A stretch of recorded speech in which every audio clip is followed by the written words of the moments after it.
Labas, aš esu Milda Mažulė ir kviečiu jūs su manimi atlikti pirštelių mankštą. Ėjo kiškis per tiltelį. Op, nutrūko jo virvelė. Laikosi viena rankelė. Žiūri kiškis pro tarpelį.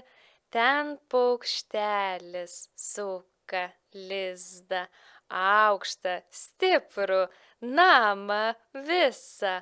Klausia kiškis per tarpelį, gal paduosi man rankelę, bet paukštelis tik praskrido, vėjo gūsiais nusirito.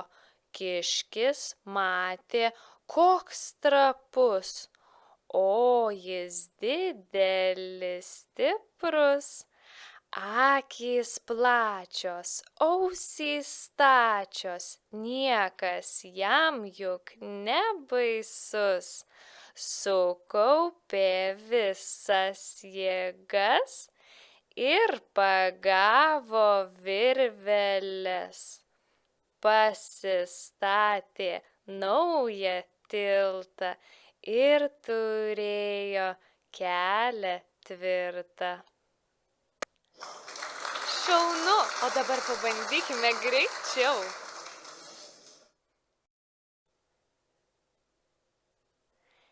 Ėjo kiškis per tiltelį.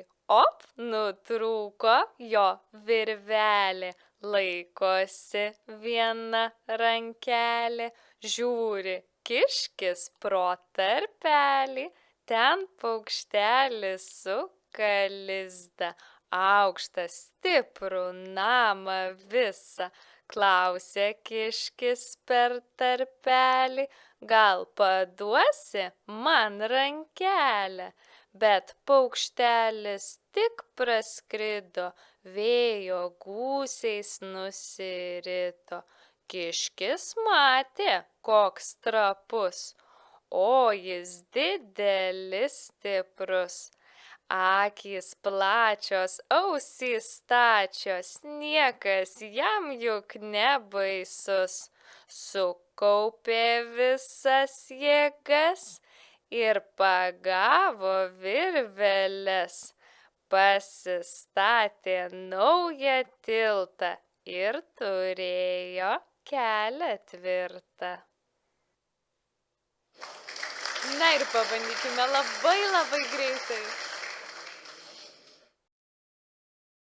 Ėjo kiškis per tiltelį. Op, nutrūko jo virvelė. Laikosi viena rankelė. Žiūri kiškis pro tarpelį. Ten paukštelis suka lizdą. Aukštą, stiprų namą visą.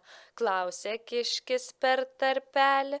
Gal paduosi man rankelę, bet paukštelis tik praskrido, vėjo gūsiais nusirito.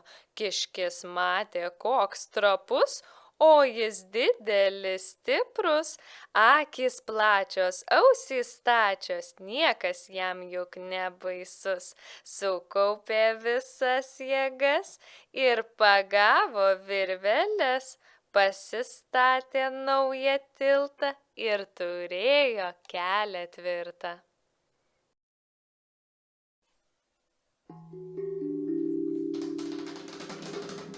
Ar tau pavyko taip greitai papasakoti pasaką? Tada!